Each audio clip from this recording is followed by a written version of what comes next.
नमस्कार दोस्तों, स्कूलिंग मित्रा चैनल में आपका हार्दिक स्वागत है। और आज मैं इंग्लिश में कुछ टॉपिक है, पार्ट ऑफ स्पीच जो मैं आपको यहाँ पढ़ाने जा रहा हूँ।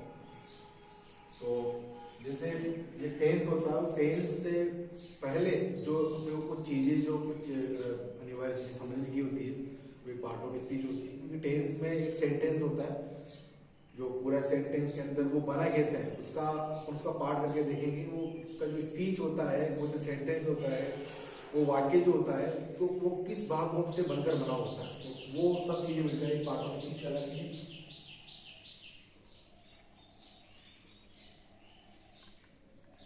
तो पार्ट ऑफ स्पीच का मतलब होता है किसी वाक्य के भाग, किसी भाषण का भाग। तो ये पार्ट ऑफ स्पीच होता है।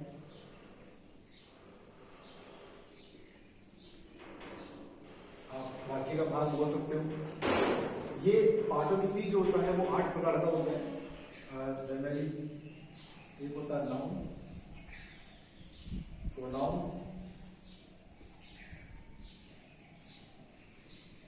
एडजेक्टिव, एडवर्ब, एक होती है वर्ब,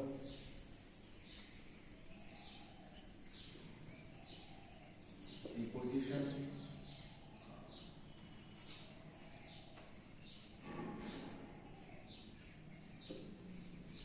इंटरजेक्शन, अपना आगे जो बचा हुआ है वो है कंजक्शन।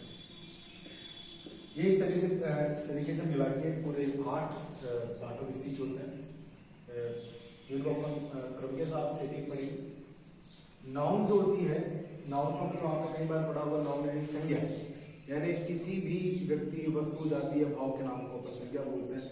और अगर मैं इंग्लिश की बात करूं तो जनरली अपने सीधा इसमें ले सकते हैं कि किसी भी नाम को, कोई भी नाम जिसको एक नाम दिया गया है इस जगह में, जैसे संसार की किसी भी कोई वस्तु जिसका कोई नाम दिया गया है, वो नाम तुम्हारा संज्ञा कहलाती है।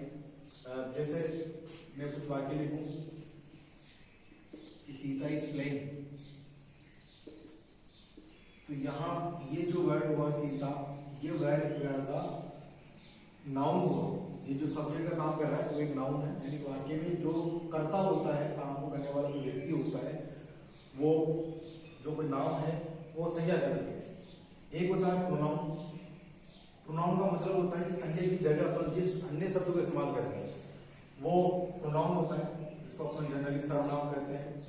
अब जैसे सपोज कीजिए कि सीता इज प्लेइंग की जगह मैं लिख दूं कि she is playing, she is playing, तो ये जो सी आया है वो सी सीता के लिए ही आया है। अब ये सीता का इस्तेमाल ना करके मैं इसकी जगह कुछ अन्य शब्द का इस्तेमाल कर रहा हूँ, तो उसको ही इंडिकेट कर रहा है, तो ये चीज जो होगी वो तुम्हारी प्रोनाउन कहलाएगी। इसके जस्ट बाद में बनाते हैं एडजेक्टिव की। एडजेक्टिव का मतलब सीधा सीधा होता है विशेषण। अब विशेषण का मतलब हुआ कि संज्ञा या सर्वनाम की विशेषता बताने वाला शब्द जो है वो विशेषण कहलाता है। अब आप चाहे संज्ञा चुनो या चाहे सर्वनाम चुनो, उसकी आपको जनरली विशेषता बता दूं। जैसे मैं आपको एक जनरल एग्जांपल दूं, जैसे आरती,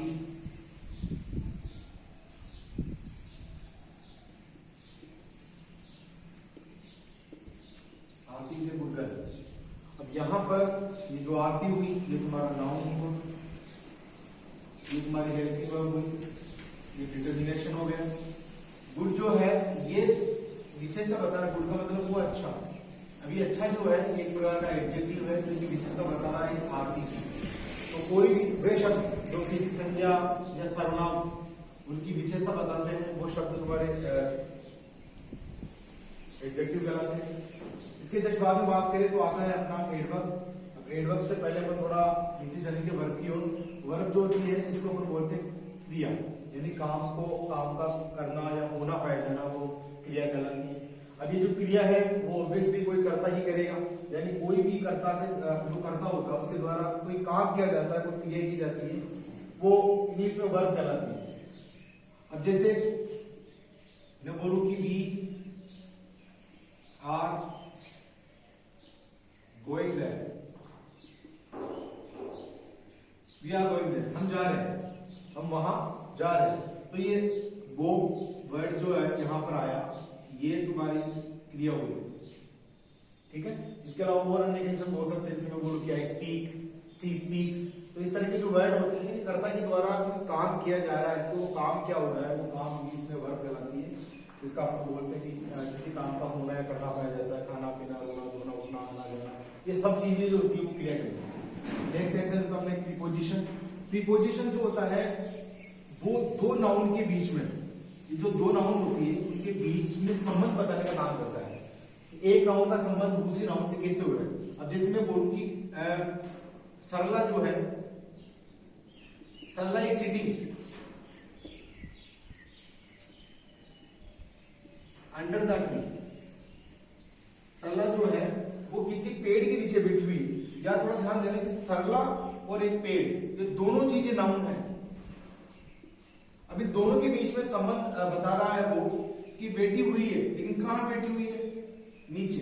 ठीक है, तो ये इस तरीके का जो वर्ड है जिसमें प्रीपोजिशन का मतलब होता है, प्री का मतलब होता है पूर्व, पोजीशन का मतलब होता है स्थिति। यानी किसी भी नाउन से पहले, एक नाउन से पहले अपनी स्थिति को बताना, दो नाउन के बीच में अपनी स्थिति को बताना, वो प्रीपोजिशन कहलाता है। और अपन अन्य तरह के कई और वर्ड जो है उसमें लिख सकते हैं, जैसे कि मैं और लिखूं कि ring is lying on the bed, कि जो अंगूठी है, जो रिंग है, वो बेड पर पड़ी है। ठीक है, तो ये बेड और ये रिंग दो नाउन हुई और दोनों के बीच में संबंध बता रहा है कि अंगूठी जो है वो बेड पर, बेड के ऊपर पड़ी। ठीक है, तो ये अंडर, ऑन, बिलो, इस तरह के जो वर्ड होते हैं, इन हो गया, इनटू हो गया, अक्रॉस हो गया, अलोंग हो गया, ये विथ, ये सारे वर्ड प्रीपोजिशन कहलाते हैं। एक होता है अपना इंटरजेक्शन। इंटरजेक्शन में क्या होता है, इसको अपन जनरली बोलते हैं विस्मयादिबोधक वाक्य। आपने कई बार देखा होगा विस्मयादिबोधक वाक्य होते हैं और इनका जो चिन्ह होता है, जो साइन अपन बोलते हैं, इसको इस तरह का होता है। जैसे कई बार सुना हो कि हे राम, कि what a nice house it is. इस तरीके के ये कुछ वर्ड होते हैं जो ये तीन तरीके से चलते हैं। आपको इसके बारे में नॉर्मली बता दूं कि ये सुख के लिए, दुख के लिए और किसी आश्चर्य वाली चीज को बताने के लिए, ये भाव प्रकट करने के लिए इंटरजेक्शन का प्रयोग किया जाता है। अब जैसे सुख की बात करूं तो प्रिंस में बोलेंगे कि जॉय, दुख हो गया तो शोरो, और कोई आश्चर्य वाली बात तो सरप्राइज। इस तरीके के जो भाव है, वाक्य में आने वाले भाव जो है, उनको बताने के लिए इनका प्रयोग किया जाता है। कि मैं बोलूं, जैसे अगर मैं कोई सुख की बात करूं तो जैसे मैं बोलूं hurray, we have won the match.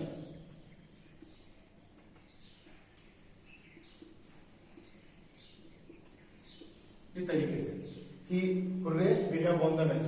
तो ये जो सेंटेंस है वो तुम्हारे भाव को बता रहा है कि इसमें कोई आनंद की भावना है, कोई खुशी की भावना है कि मैच जीतना ही खुशी है। तो ये एक यहां खुशी हुई। अब इसी तरह मैं इसकी जगह लिखूं कि alas she is no more, alas she is no more. Alas एक प्रकार का दुख को प्रकट करने वाला शब्द है कि बड़े दुख की बात है कि शी इज नो मोर, अब नहीं रही। एक मैंने बताया था सरप्राइज के साथ, सरप्राइज में आप जोड़ सकते हैं, वाट के हिसाब से जोड़ सकते हैं, हाउ के हिसाब से, दो तरीके से बनता है। तो इसे अगर मैं वाट के हिसाब से यहाँ पे जोड़ के दिखाऊं कि जैसे what a nice picture it is, what a nice picture it is, ये कितनी सुंदर पिक्चर है, इस तरीके से। तो ये आश्चर्य प्रकट कर रहा है किसी चीज के लिए, कोई आश्चर्य बताने के लिए, किसी भी चीज का तुम्हें आश्चर्य हो, वंडर हो किसी चीज के लिए, तो वहां वाट और हाउ, ये दो शब्द है का प्रयोग किया जाता है। तो ये जो सारा आपने देखा, ये आता है इंटरजेक्शन के अंदर, जिसको अपन विस्मयादिबोधक वाक्य जो है वो बोलते हैं। एक है कंजक्शन। कंजक्शन का मतलब होता है जुड़ाव, समुच्चय बोधक वाली बात जो होती है, जो दो वाक्यों को बीच में, दो अलग अलग वाक्यों को जोड़ने का काम करता है, वो कंजक्शन कहलाता है। अब जैसे जनरली मैं बोलूं कि राम इज गुड बॉय, और ये क्या हो जाएगा कि Harish is a good boy.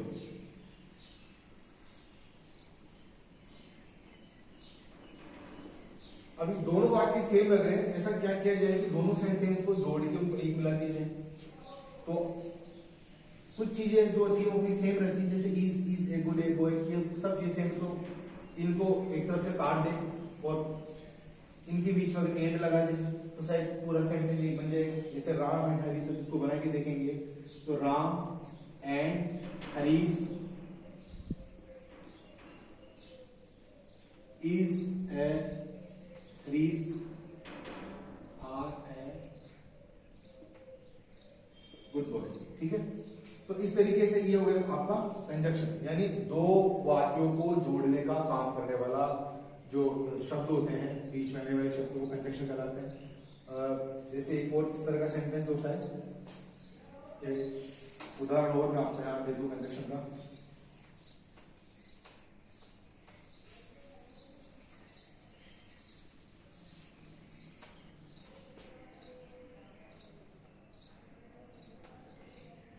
He is my brother। एक अन्य सेंटेंस हुआ,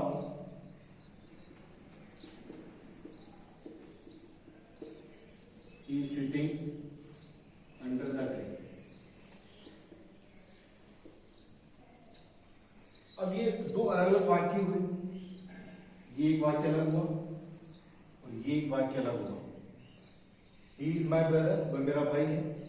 He is sitting under the tree, वह पेड़ के नीचे बैठा हुआ। अब इन दो वाक्यों को जोड़ के अपने को एक बनाना है, तो इसके लिए प्रयोग होगा अपना कंजक्शन का, कि वे शब्द जो दो अलग अलग वाक्यों को जोड़ने का काम करते हैं एक ही वाक्य बना देते हैं, वो कंजक्शन कहलाता है। इसका क्या करेंगे कि he is my brother, वह मेरा भाई है। he is my brother, वह मेरा भाई है। who is sitting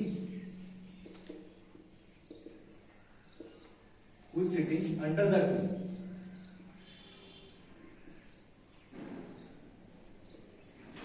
ठीक है, तो ये दो वाक्यों को जोड़ने का काम किया इस ने। ठीक है, हु जो है ये दो अलग अलग वाक्यों को जोड़ने का काम कर रहा है, तो ये हु बन गया आपका कंजक्शन है। ये समुच्चय बोधक जो शब्द होते हैं, जो जुड़ाव करने वाले वाक्य जो शब्द होते हैं, वो इस तरह के शब्द होते हैं, हु, विच, दैट। तो not only but also, neither nor, either और, नेवरदीलेस, इस तरह के कई सारे शब्द होते हैं जो कंजक्शन कहलाता है। तो ये कंजक्शन अलग अलग अर्थों में अलग अलग तरीके से प्रयोग किए जाते हैं। जैसे सब्जेक्टिव होता है, जैसे ऑब्जेक्टिव काम करता है, जैसे एडवर्ब काम करने वाले होते हैं। तो ये इस तरीके से आपके पार्ट ऑफ स्पीच के भाग होते हैं। इसमें नाउन का मतलब संज्ञा होती है, जिसमें कर्ता होता है। प्रोनाउन एक प्रकार का संज्ञा की जगह काम आने वाले अन्य शब्द होते हैं जो इंडिकेट उसी सर्वनाम उसी संज्ञा को ही करते हैं।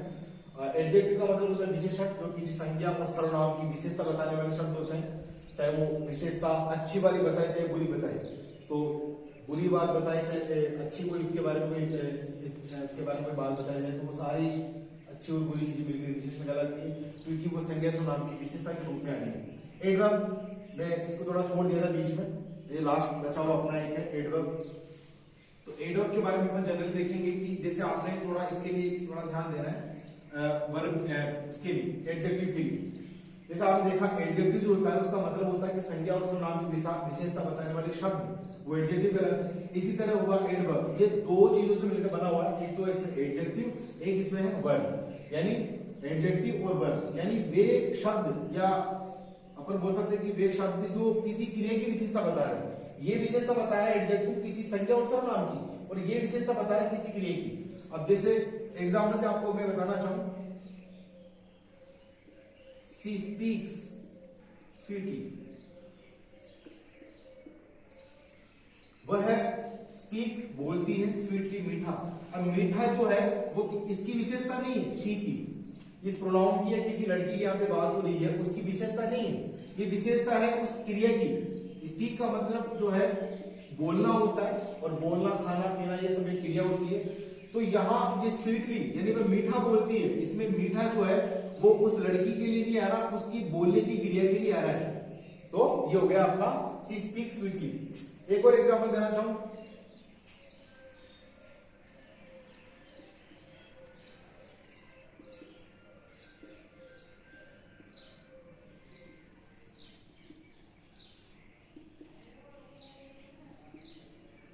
राकेश काम करता है स्मूथली। ठीक है। अभी स्मूथली जो इसलिए काम कर रहा है, ये स्मूथ राकेश के लिए नहीं आ रहा है, ये राकेश की करने वाले काम के लिए आ रहा है कि राकेश जो है वो बड़ी आसानी से बहुत अच्छे तरीके से अपना काम करता है। तो ये स्मूथली, स्वीटली, ये जो वर्ड होते हैं इसमें अधिकतर आप एडवर्ब को अगर पहचानना चाहो तो लास्ट में एलवाई लगता है, जनरली एलवाई लगता है। तो वो वाले जो शब्द होते हैं वो ऐसे एडवर्ब कहलाते हैं। वर्ब की बात हुई, जो काम का होना करना पाया जाता है वो वर्ब कहलाती है। प्रीपोजिशन की बात हुई, मैंने बताया आपको कि प्री का मतलब होता है पहले, पोजीशन का मतलब होता है स्थिति, यानी पूर्व स्थिति बताना, किसी संज्ञा की या सर्वनाम की पहली स्थिति बताना। और इसमें जनरली होता है कि इसमें दो प्रकार के नाउन और प्रोनाउन या हो सकते हैं, चाहे नाउन हो चाहे प्रोनाउन हो, इधर भी कोई नाउन या प्रोनाउन हो सकते हैं। तो इन दोनों के बीच की स्थिति बताने का काम प्रीपोजिशन करेगा। एक होता है इंटरजेक्शन। इंटरजेक्शन में मैंने कल आपको बताया था कि ये विश्वादिबोधक वाक्य जो होता है, इसको विश्वादिबोधक वाक्य बोलते हैं, जिसका चिन्ह जो होता है वो इस तरह का होता है। तो ये जो होते हैं वो तीन अर्थों में आता है, सुख, दुख और हास्य प्रकट करने के लिए। सुख के लिए अपन जैसे हुर्रे, ब्राउ, इस तरह के वर्ड होते हैं उनका प्रयोग करते हैं। दुख होता है उसके लिए अपन अलाज, आप देख सकते हो आप इस तरह के जो वर्ड होते हैं इसमें अलाज हो गया, आ हो गया, इस तरह का जो वर्ड होते हैं ये दुख को प्रकट करने वाले, उस भाव को प्रकट करने वाले शब्द होते हैं, इसलिए इनके लिए शोरों का प्रयोग किया जाता है। सरप्राइज होता है उसको मैंने आपको बताया था, वाट और हाउ लगा के आप इसका प्रयोग कर सकते हैं। एक अपना कंजक्शन था जो मैंने आपको बताया था कि दो वाक्यों को जोड़ने के लिए, कंजक्ट करने के लिए, इनको जुड़ाव करने के लिए जो शब्द इस्तेमाल भी किए जाते हैं वो शब्द जो है कंजक्शन कहलाते हैं। जैसे इज माय ब्रदर, मेरा भाई है, ये एक अलग सेंटेंस हुआ। He is sitting under the tree, एक अलग सेंटेंस हुआ कि मेरा भाई, वह मेरा भाई है। और दूसरा सेंटेंस मैंने बोला कि वह पेड़ के नीचे बैठा हुआ है। अब ऐसा क्या किया जाए कि दोनों सेंटेंस को जोड़कर एक ही वाक्य बना दिया जाए। तो ये एक ही वाक्य बनाने के लिए जिन शब्दों का इस्तेमाल किया जाता है वो शब्द जो होते हैं वो कंजक्शन कहलाते हैं। कि ही इज माय ब्रदर, वह मेरा भाई है, who is sitting under the tree, ये हु का मतलब हुआ जो, ये जो किसके लिए आया, ये जो उसी के लिए आया जो पेड़ के नीचे बैठा हुआ है, यानी वह उस वह के लिए आया जिसके बारे में आगे भी बताया गया कि वह पेड़ के नीचे बैठा हुआ है। ये वह शब्द, ये को जोड़ने के लिए हु शब्द का प्रयोग हुआ है। और एक नॉर्मल सी बात बोल के वीडियो को हम समाप्त करेंगे कि एक हु होता है, एक बीच होता है, एक डेट होता है। देखा जाए तो नॉर्मली इन तीनों का एक मतलब निकलता है जो, इनका अलग अलग अर्थ में अलग अलग प्रयोग भी होता है। जैसे हु का मतलब अपन कौन के रूप में बोलते हैं, बीच का मतलब कौन सा, कौन से के हिसाब से भी बोलते हैं। एक डेट होता है, इसका मतलब जैसे वह के रूप में अपन इसका प्रयोग करते हैं। लेकिन एक समानार्थी सिनोनिम्स के अकॉर्डिंग या समान शब्दों में इन तीनों का अर्थ निकलता है, जो भी निकलता है। तो जो का अर्थ जो है अलग अलग अर्थ में होता है। अगर हु का प्रयोग कर रहे हो तो किसी सजीव कर्ता के लिए अगर आप बोल रहे हो जो अर्थ बोल के, तो जैसे आपने भी यहाँ देखा कि वह पेड़ के नीचे जो खड़ा है, जो खड़ा है वह मेरा भाई। तो ये जो शब्द है उस भाई के लिए है। वो भाई जो है या कोई उसका जो रिलेशन में लग रहा है वो इंसान उसका भाई है। और भाई जो है एक सजीव हुआ, इसलिए यहाँ पर अपने प्रयोग किया हु का। एक होता है विच, विच का मतलब जो है उसका अर्थ भी जो होता है, लेकिन इसका प्रयोग जो होता है वो निर्जीव चीज के लिए किया जाता है। ठीक है, तो कोई निर्जीव चीज हो उसके लिए अपन उसका प्रयोग करेंगे कि वह मेरी नाव है जो बह रही है। अपन इस तरह बोल सकते हैं कि is my boat which is floating. तो एक है दैट, दैट का प्रयोग जो होता है वो सजीव के अर्थ में भी किया जाता है और निर्जीव के अर्थ में भी किया जाता है। तो ये चीजें हैं, कंजक्शन के रूप में इसका प्रयोग भी होता है और जो अर्थ में इसका प्रयोग होता है वो सजीव के लिए लगाना है। विच जो होता है वो किसी निर्जीव जो वस्तु होती है उनके लिए लगता है। दैट जो होता है वो कई बार सजीव में और कई बार निर्जीव का दोनों तरीके से प्रयोग किया जाता है। आज ये अपन इस वीडियो को यही समाप्त करेंगे। इसके बाद में अपन आगे चलेंगे अपने टेंस संबंधी जो अपना नेक्स्ट चैप्टर आएगा, नेक्स्ट टॉपिक आएगा, उसके अंदर अपन बात करेंगे अपनी। और इसके अंदर अगर आपको कोई चीज समझ में नहीं आई या थोड़ा कुछ अलग से जानना हो तो आप कमेंट में लिख सकते हैं। और जो भी कुछ क्यूरी आपकी रह गई हो तो कमेंट सेक्शन में आप लिखें और बताएं, ताकि मैं वहां कमेंट के अंदर या अलग से कोई वीडियो बनाकर भी मैं आपको इसमें बताने की कोशिश करूँ। धन्यवाद।